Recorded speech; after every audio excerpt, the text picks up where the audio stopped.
You're listening to the Teach Better Talk podcast featuring expert educators eager to share progressive tactics to reach more students. Teach Better Talk is created by teachers and fueled by passion. Let's get started.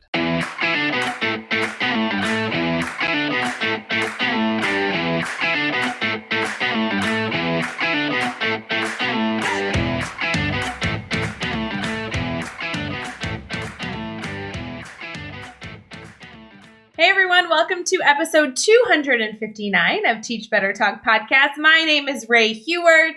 I have Jeff Gargis with me, and before we get too far into this episode, I just want you to know that our guest went #Team Ray, and that's all that matters. He did not. That's not did. even no. He was did. extremely political and refused to answer the question. Nope. See, guys, what you didn't hear is that when we stopped recording, AJ was like, guys, I'm totally #Team Ray. And I was like, it's okay, AJ. You're like, I love you and accept you for who you are. So I just want to get that out in the open so you knew what kind of episode it was. AJ, if you were listening, I hope that you will hear these blatant lies and that is swaying you and should make your decision very easily that you want to go with the trustworthy Jeff, not the lying, conniving, slimy Ray who's just putting words in your mouth right now. I called you slimy. That's right. I did. Yeah, you heard me right. For all of our listeners, forget, we need you to go pick your side. So go to the Teach Better Swag store. You can choose #Team Ray, #Team Jeff, #Team Schmitto, #Team Caitlin, or I think what AJ really liked most is he was like #Team Better, and then he chose better. Team Ray, so it was fine. It was fine. Yeah. Should we do like a #undecided? No, pick your team, friends. Pick your team. No, it'll just be just the shirt that says #undecided, no Brandon, no Diamond, no nothing. Like no one will have any idea what it's for, and it'll be the hottest selling thing on the store. It'll be like, I just want a #undecided. Wait, it works during voted season. It works during American Idol. It works during Teach Better Talk podcast. Wow, it almost sounds like you American just did Idol a thing commercial. Anymore? It sounds like that was like still a thing? A swag commercial you just did. It is. Like it's and order now and get your second one for free. Pay only shipping. No. Pay only our shipping and handling fee of $29.95 for the next 3 years. Can we confirm, Jeff? Anyway, in addition to this like #Team Ray conversation that we just had, I do want to preface. All jokes aside, there is new swag up on the store because of the 12-hour live. We like just launched our 12-hour live set. Okay. Well, you're wearing cool swag too, I guess. Wait, we just like the new 12-hour live, like for the one that's coming up. Yeah, there's a 12-hour live on April 24th. If you guys don't have that marked on your calendar, shame on you. But also, I'm not sure I even knew the swag was up. Yeah, but also, guys, if you are part of the events calendar, you just go to teachbetter.com/events calendar. You can get all the Teach Better things on your Google Calendar. It includes ambassador events. If you're an ambassador, those reminders are helpful. But also, like, anytime we're live, anything we do that you can participate in that's open to the public on that calendar. One of them is the April 24th 12-hour live that's happening 8 a.m. Eastern all the way through 8 p.m. Eastern. It's 12 hours of free PD. Yes. We have some really cool stuff lined up. We haven't really started announcing that yet, but that's coming. What do you mean? Actually, by the time this podcast airs, we like announcing who's going to be there. No. We have been announcing the date and that the excitement's happening, but no, the agenda is not out. Nope. But it's like about to be out. So like by the time this podcast comes out, it may or may not be out yet. So I don't know. Maybe it is, maybe it isn't, or maybe some people are. But we got some cool people coming. Some extremely talented, brilliant educators coming to share things and to have some fun. We got giveaways all day long. Yes. And I think Ray and I are going to be on there. Are we on? I think we're on there for at least a little bit. I think so. But what I really like is that shout out to Katie Miglin, who's on our team, who's been helping with the organization of a 12-hour live. But what I really like is that every 30 minutes or every hour has some sort of theme. So when the agenda does launch, I know that we all hope you're there for the entire 12 hours, guys. But if you're not, you can actually go through and decide, okay, this is a half an hour I want to tune in, either because there's a guest on I want to see, or they're discussing a topic I really want to learn about. I have like a massive education crush on somebody that I'll be chatting with. So if I survive that hour, guys, then, you know, like it'll be the death of me. Can I share a couple of the topics? Oh, please. Can we spoil? Some of the things. Please. So some of them. So we'll kick off the day with some coffee with Jeff and Ray. So that's super exciting. Oh, there's going to be a live grid method Q&A. Ooh, yes. With multiple grid method users, which is going to be a lot of fun. Yep. We're going to be talking about how to be an equity advocate, both in your school, in your classroom, and in life. We're going to be talking, we're going to be doing a live administrator mastermind. If you don't know about it, the mastermind happens every Tuesday. We're going to do a live version of that. And I think that's all I'm going to share. Whoa, come on. There's 12 hours. More? Okay, give us at least one. All right, we may or may not have one of our good friends who we think is an absolute... I'm going to give away the she. I'm not going to say who it is, but she is like the go-to for this. Running a session on SEL. Oh. So that's going to be a good one. That's a good one. We'll have a live version. I guess it's always live. I was going to say a live version of the Brain Break, but Brain Break's always live. I don't want to share anymore. Okay. I think that's it. What I'm telling you guys, we might talk some grading. There might be some grading assessment talk. He just listed however many ideas that Quite was. A few. Guys, this is legitimately broken up into hour and half an hour. So he named a lot, but that doesn't even get started in all the things that we'll be talking about and all the people joining us. I mean, in past 12-hour live events, Jeff, we've had like almost 70 educators joining us per 12-hour session. I mean, we have a lot of people that are able to share their voice and share their insights. So we hope you guys join us April 24th. It's super exciting. It's a Saturday. So even if you're just is a Saturday. Sitting on the couch, like do it in your PJs, guys. Yeah. And we're giving away stuff all day long. Yep. A lot of stuff, what's slightly different with this one is it's not like there's a whole bunch of Teach Better stuff that we're giving away. We also have a bunch of sponsors that are donating a whole bunch of stuff to be given away as well, like books, subscriptions to apps and websites and swag and all kinds of cool stuff. So anyway. I have a question. Yes, Ray. First of all, the giveaway thing that you just did, like that's exciting. I actually didn't know any of that. So that's awesome. We should talk about that when we're not recording. We should talk about that. Second of all, what are you going to wear? Do you know what you're going to wear? Me? Yeah. Honestly, I might wear this thing. This thing is like super comfy. I might just rock this thing. Oh, this is the... You are literally a swag commercial right now. What's wrong with you? This is the piped fleece zip down. It's a full zip with the pockets down here like a hoodie zip, but without the hoodie. But it's super comfy. Are you starting your modeling career that I don't know about? What's going on? No. I think the only thing I would be like suited to model would maybe be like socks or shoes or something where they don't see the rest of me. Oh my god. No, I just happen to have this on, and you're like, "What are you gonna wear?" I'm like, "I'm probably this or a hoodie or something." Like, I like to be comfortable. I don't know. You know what I think I might do? Here's what I think. I think I'm gonna have multiple outfit chains. I'm gonna rock this like I'm like J-Lo performing, like multiple.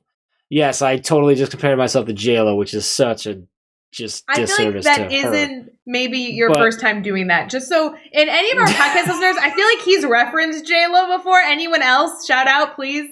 Message me, tag me. I've referenced her. Like, I feel like I think you've compared yourself to J-Lo before. I don't know, man. I put J-Lo on a pretty high pedestal. I don't think I compared myself to her. Don't worry, Jeff. It was weird the first time you did it too. It's always weird. Yes. I don't know. Yeah, I'm assuming I'll wear something like this. I'm assuming you'll be in black. Well, probably. But I am going to, message my new member of #Team Ray. I'm going to message AJ and be like, what do you recommend that, we do our outfits for? All right. Well, with that lie, we'll move into the actual reason you'll hear, which is for this episode with AJ Bianco. Who AJ he's a vice principal, but he's also like a podcaster galore. He has 3 different podcasts that we dive into, 2 that are education focused, 1 that is not, which he talks a little bit about, and then I cut him off because we're not going to talk about those guys. It's about the Yankees. Anyway. That's the baseball one, right? It's the baseball one, yes. That's the one with the bat. Oh, white, red. Yeah. Yep, I got it. Mm-hmm. Yeah. No, so AJ's got 2 different podcasts that are around education. Then also he's got a podcast about the Yankees as well. So big podcast, which is great to dive into. Known him for a while via the podcasting world. So it was really fun to get him on. Super passionate guy. I loved his piece of advice. I thought it was fantastic. Like, I mean, literally, like, makes you hang on for that one. And I really enjoyed his failure story, which I always enjoy those, but I liked just the lessons that he pulled out of that. I thought it was a good stuff. So, what did you pull out? I mean, he's Team Ray, so you got to have something that excited you about AJ. I mean, well, you did steal. I think his question 6 was all around an all-star, top notch. The biggest thing I took away was between question 4 and 5, which he linked beautifully, kind of all of his answers together. This concept of helping others. So that's a huge theme throughout this podcast, guys. Make sure you take that to heart. It's really incredible the work that we can achieve when our mindset is to help each other above all. So you'll get a lot out of this episode. I hope you guys enjoy connecting with #Team Ray AJ. All right, let's get into episode 259 with the new vice president of #Team Jeff, AJ Bianco. Let's go. Hey, what's up, podcast? It's Jeff. Don't worry, I'm going to get you right back in the episode. But first, I want to introduce you to our Comeback Better packages. You know, COVID-19 and the coronavirus pandemic has really changed so much about how we live our lives, how we socialize, and especially how we run our schools and classrooms. As we begin to look towards the next school year, things are going to be different. But we can be better because of it. That's where our Comeback Better packages come in. These have been strategically designed to support you and your staff as you prepare for or manage things like preparing a growth mindset, preparing to close the learning gaps created by COVID-19 and school closures, restructuring curriculum alignment, continuing creating safe environments for dialogue and reflection, supporting an in-person or virtual or hybrid learning environment, and supporting staff and students whose socioeconomic status has changed due to COVID-19.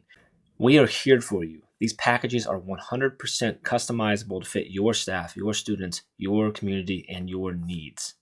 Find out more at teachbetter.com/comebackbetter. Let's get back to the episode. All right, we are here and we are chatting with AJ Bianco. And AJ, awesome having you on the podcast, man. You're a fellow podcaster. We've been connected for a while. Actually, I think originally via a Edu Podcasters group in Voxer, if I remember correctly, and then from there now connected everywhere else. So it's always exciting to kind of flip the mic on a fellow podcaster and to get to know them better and share their story out. So I'm really excited about that. But before we get too far into that, man, how are you feeling right now? I'm excited to be here. I'll be honest. I appreciate the opportunity, and it's been great talking to you guys. I see the work that you do from afar. We've been chatting. I like to be face to face right now, so this is really nice. I'm digging this. Oh, I'm so excited to hear, AJ. Cannot wait to dive into these questions. But the first one is easy. I feel like this is a great beginning, although I'm sure there's a lot of pieces of it. I'd love to have you kind of answer that question of what you do, because you do a lot. And I'm going to be interested to know if you can list everything out in this question. Yeah, no, I can. I always forget something. So I got to start, first of all, husband, father. That's role number one. Currently, I'm a school administrator, as I am a vice principal of a middle school here in New Jersey. I'm a podcaster, a host of Reflect Ed, co-host of Podcast PD. I do PD. I do a whole bunch of other stuff that, when it comes down to it, I just really enjoy the field of education and kind of, doing what I can for everybody else around us to learn and grow together. All right, so I want to dive right into the podcast because, like I just said, I'm flipping the mic on fellow podcasters. So you got a few of them. You got Reflect ED, you've got Podcast PD, and then you also have a Yankees one. Is that what you said earlier? Yeah, I got two education ones, as you mentioned, yeah. Podcast PD, Reflect Ed, and then the Yankees one is Chase for 28 with my good buddy Chris Nessie. Interesting. Oh, with Chris Nessie, no kidding. Yeah, shout out to Chris. Shout out to Chris, the Yankees podcast, something that we can do, a little passion of ours, so we can not always talk education. So that's all we're going to talk about the Yankees. We're not going to talk any further about the Yankees. We'll go. Tell us about the other two podcasts. Yes. And I'd love to hear, AJ, sort of, I mean, you're rocking out 3 podcasts, so obviously you enjoy the podcast game. So you kind of I'd love to hear sort of your, like, what got you into podcasts and then made you go, hey, I should start a podcast. Oh, I should do a couple, like, and then continue doing them and working with co-hosts and everything like that. Give us the whole, like, story and the scoop all together. Yeah. So, whenever I talk about this, I give the shout out to Chris Nessie because, if you talk podcasts, we find a way to bring Nessie into this. So he's all over the place. But what happened was, I was a big podcast listener 3-4 years ago. And Stacy Lindes was doing a BFC chat in the morning, which was the Breakfast Club, and it was 5:30 in the morning, and it was a quick chat. And her topic that she was throwing around that morning was podcast, and just she had written a blog about podcasting and things that she was listening to. And me and Chris and Stacy kind of went on the side and started chatting about podcasts. And he's like, we should do something. So all of a sudden, the hashtag for Twitter chats came up as hashtag podcast PD. And we would every Sunday night kind of just go and have a chat centered around podcasts that we're listening to. And people would jump in, share what they're listening to and all that stuff. And Chris goes, I think it's time that we start our own. And I'll be honest, Stacy was hesitant. And all of a sudden, now we're at episode 97 of Podcast PD, and we're loving it. I'm a big fan of podcasts. I love learning from them. I love creating my own content now, as difficult as it is sometimes, being, like I said, husband and a father. But, I just love meeting new people, talking about their ideas, finding out what's going on in the world of education around us. It really opens your eyes to so many different things. Because when we're in our schools, we get so bogged down with one thing. I love hearing what other people are doing all around us. I love it. Yeah, and you gotta give love out to Chris. If you don't know Chris Nessie, it's at Mr. Nessie, right? I think that's his handle. You are correct. Podcast PD, also House of EdTech. Brilliant podcaster, just a great guy. So good shout out there. So, all right, AJ, let's keep going down the story path here. So one of my favorite things to do is this question here, is asking our guests to share a story about a time that they had to overcome a failure in their life, whether in their personal life, in their career, whatever you want to go with. But can you share a story with us about a time you faced a failure that you had to overcome? Kind of take us there with you. What happened? How did you overcome that? And what did you pull out of that experience? Yeah, no doubt. So I keep going back to one of my biggest failures is just my beginning of my career. I was teaching for 5 years and I was kind of miserable teaching. I didn't like it. I didn't like what I was doing. I didn't like who I was as an educator. The district I was in, I was kind of, on the back burner. I was a budget cut every now and then. And I felt like a failure. I felt like I was not doing what I was supposed to do. And I felt like my kids were not getting the best me as a teacher, because I was teaching the way that I was taught, and I was teaching with, presentations, and I was teaching to the textbook and giving tests at the end of a week. And that wasn't me, and I didn't enjoy that. And I was really thinking about leaving the profession. And, I didn't enjoy that thought. I wanted to be a teacher since I was 12 years old. And this is not what I got into. And every year, like being almost on the chopping block, I felt like I was going to give it up. I was going to do something else and just move on. But I had to overcome that. And I had to overcome that through PD. And I found people from Twitter, and I found this awesome PLN that we have now. And it really turned my education journey into something powerful, because I like I said, we talk about a failure, I was not a good teacher. And if I can go back to me from my first 5 years of education, I would really be upset myself. And I would probably do something violent just to get myself turned around, because that's not who I was. That's not what I was supposed to be, but that's what I was becoming. And I wasn't making connections, and I didn't know about relationships. So, when I look at that was a failure first and foremost. So you said you'd go back to if you get back to yourself in the first 5 years, hopefully you wouldn't necessarily do something violent, but what would you say? Like, what were the things that you look at now and you're like, that you made the biggest changes that you had to then make, that have now taken you from feeling like you were going to leave this dream that you had since you were 12 to now being in there and feeling great about what you're doing? What were the biggest changes that you made when you kind of reflected back and decided that you needed to change the way you were teaching? So first and foremost, learn, go and learn. Don't think that the answers are in a textbook. That's not going to be what my lesson is. I'm not going to make them take notes. I'm not going to have students just sit there and listen to me talk and chat and do all that stuff. So first of all, learn. Second of all, like I said, build those relationships. Looking at education right now in the world that we're in and during this pandemic, we are successful based on the relationships that we have. We absolutely are finding more success with our students when we connect with them first. And if we're not connecting with them, then we're not doing our job the right way. And that goes from teacher to administrator to district level employee, whatever. Kids need their relationships. So those are the two things I would tell myself. And I think the third thing is stop with the tests, because it doesn't show anything. I was given tests because another teacher was given tests, and it just was not helping my students. So focus on the learning, focus on the relationships, focus on the growth of the students, not the textbook and the test. I love that, man. So let's Let's flip it now. Let's talk about a successful moment you've had and celebrate a little bit. Same thing. Take us there with you. What happened? Why was it a success for you? And then what you take away from that experience? Yeah. So when I think about successes, I can't think of anything that I've done. I got to be honest with you. I can't pat myself in the back for anything. I gravitated toward a PLN, and I had found some amazing people who helped me open my eyes to education and doing a lot of professional development, becoming part of ed camps and other conferences.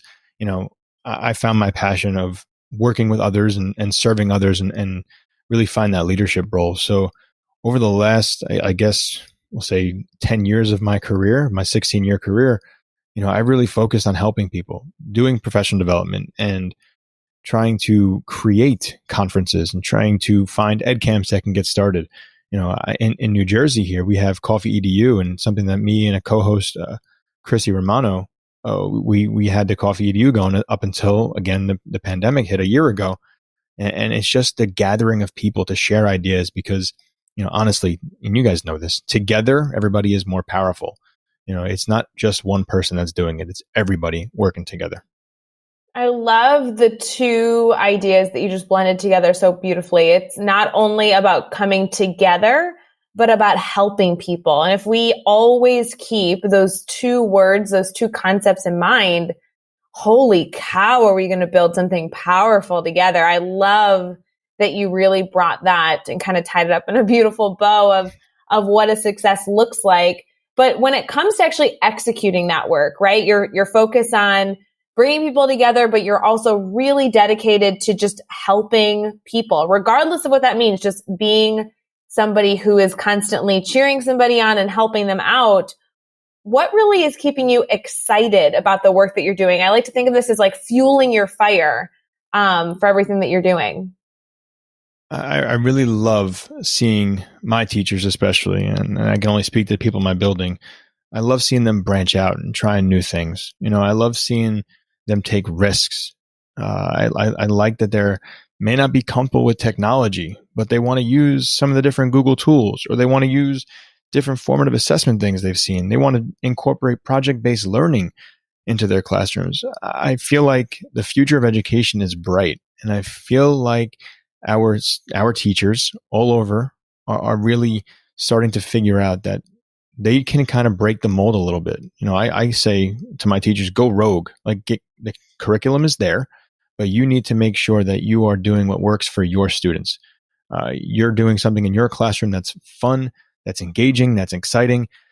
Don't be boring. That's something that's out there for everybody. I'm just very excited that teachers right now are really taking charge in the learning.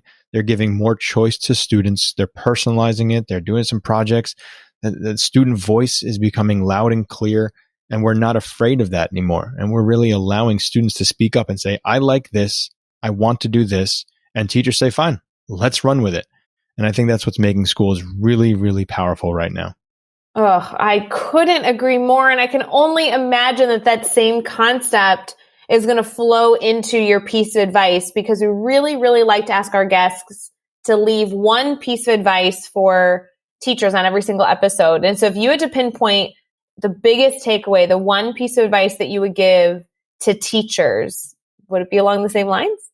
Oh, absolutely. I had a superintendent who always said, lean in, just lean into it. And then, okay, keep going. So I'm going to take his advice and I'm going to say, lean in, take risks, and fail. And real simple, just for the educator out there, really get into it. You see something you like, research it, find what's going to work for you, take the risk, try something. If it's nothing you've ever done before, that's fine. And if you're trying it, you're going to fail, and that's okay. And if your administrator is giving you a big deal and causing problems because you took a risk and you're failing, you got the wrong administrator. I'll be honest with you. We have to fail. Educators have to fail. We have to take these chances, and we have to fail, because that's how we're going to learn. And we have to model that learning for our students. AJ, I love that you said part in there was to find out what works for you. I think that's a huge, huge piece that, too often we look at this teacher or that teacher, the teacher that does, that speaks at conferences, or the teacher down the hall that always gets accolades, and we think we need to be like this person or that person, when the most important thing is to find out what works for you, right? And what works for for you and your style of teaching and your personality and your passions. And then this idea of like trying things and failing. And we say it a lot, but I don't think we can say it enough. And what I like to always say is, look, if you are trying things because you believe that might be the best thing or one of the best things for your students, then you should be able to sleep easy at night knowing doesn't matter whether you failed or not. You were trying to do it for the right reasons. You were trying to be better for your kids. So I love that. Lean into it, take risk, fail, and keep going with it. Great advice, man. All right, we're going to get into these 6 questions I'm going to throw at you. Your goal, AJ, is to answer each one in 15 seconds or less. You ready to go? I'm ready to go. This could be tough, but I'll do it. All right, what is one EdTech tool you cannot live without? All right, I'm going to go with one. I'm going to go with Adobe Spark or Canva. I'm laughing right now. Our listeners know that we give you like questions ahead, and I'm just looking. You have 3 listed. I had like, 3. You said one. It very clearly says one. Breaking all the rules. I've already broke your 15 seconds, so AJ, go ahead and give us all 3 because it's all about sharing value. All right, thank you. EdPuzzle, Padlet, Adobe Spark, and Canva are the ones that I would push my teachers toward all the time. I mean, technically that's 4. I know. Sorry. I'm just saying, you asked me for one. I gave you one for everything you could do. You know what? I'm good with it. All right, give us a book you're reading right now. Or 3 if you're reading 3. I'll give you one. I'll go with one. I'm reading The Servant as Leader by Robert Greenleaf. Who do you need to follow on Twitter or Instagram today? And this you can give us up to 3. All right, so here we go. I'm going to give you a shout out to my guys, Dean and Chris from Unlock the Middle. Follow them on Twitter at Unlock the Middle. It's all middle school. My guy, Tony Jackson, New Jersey, through and through. Great educator and rapper and poet and everything. He's an author. Check him out at He Rhymes With Me, Tony Jackson. And then for the inspiration, T. Brian Kite at T. Brian Kite, because he is just daily discipline to the fullest. Give us a good YouTube channel, website, or podcast for educators to check out. All right, cheated on this one too. What do you know? So YouTube, I'm giving you my guy, Alfonso Mendoza, the Fonz. Check him out, My EdTech Life. For a blog, shout out to my guy, Dave Frangiosa, at David Frangiosa. You can check out his blog. And then for the podcast, my man, Matt Woods, Leading Out the Woods. I think you'll enjoy that one. Give us a daily, weekly, or monthly routine every teacher should get into. All right, every day. First thing I do, alarm goes off, 5 o'clock, cup of coffee, and I got my notebook or my journal in front of me, and I'm planning my day. I'm reflecting on what worked the day before and what I want to accomplish based on that, so I have a successful day with my teachers and my students and my family. And lastly, what's the best piece of advice you've ever received? So as a baseball player, I'm going to say, don't let yesterday take up too much today. I never like to live in the past. I've been caught doing that, but now I'm pushing forward every day. All right, listen, I got to say, first off, that's like ridiculously powerful advice. So I don't want to overshadow that, but I have to make a comment that, so on every question, I think AJ cheated and added at least more than once and 3, whatever. But on the daily, weekly, monthly, like very commonly, AJ, like everybody gives us daily, weekly, and monthly. You followed that to it too. You gave us a daily, weekly, or monthly, and you chose one. It's funny to me because on all the other ones you cheated, but on this one you hit it perfectly. Well, I'll just tell you that's my daily routine on the weekdays and the weekends. I'm up early, cup of coffee, and I'm doing what I got to do to start the day on the right foot. I love it. My it's very similar to me. I was just connecting with that, but I want to go to the advice too, because I love that piece of advice of don't let yesterday take up too much of today, because I think that's got to be hitting everyone right now, because that is so true. Like we let like a failure we had or stress we had or an argument we had or whatever from yesterday that we can't change, we can't do anything about, just destroy possibly today, tomorrow, and the next 3 days. And if we just focus on don't even let yesterday take up even much of today and just move on from it. It goes right into the advice of like leaning into things and failing and taking risks and being able to go through there. I think that's important. Just stop trying to change the past. You can't do that. I love it, man. I can't do it. Appreciate that. Thanks. So good. If you had any doubt, that would absolutely be Teach Better Talk trophy worthy. I think so. So we'll be mailing that to AJ. Jeff is the one who mails it out, but keep an eye out. It comes in a really big box full of peanuts. I mean, it's a great, huge, massive trophy. I'll put actual it on my peanuts shelf. Too, not those silly packing ones, like actual peanuts. That's all good. No allergies here. So send all the peanuts. So then you're ready to go to the ball game. Ready to go. Love this. Thank you. So. Like the connection there. AJ, I hope that everybody connects with you, but in addition to connecting with you, I really, really, really hope that they go listen to your podcast. I know you are constantly sharing ideas out, tips and tricks for educators, And I want to make sure that they go listen to an episode, hopefully rate and subscribe and review, because that is, as our listeners always know, how we continue to reach even more listeners. So would you mind sharing kind of how they can get connected to you and stay connected after this episode? Yeah, no, perfect. Everywhere you look, Twitter, Facebook, Instagram, LinkedIn, those are my big ones. Follow me, AJ Bianco. I don't have the patience for TikTok, so I'm not there.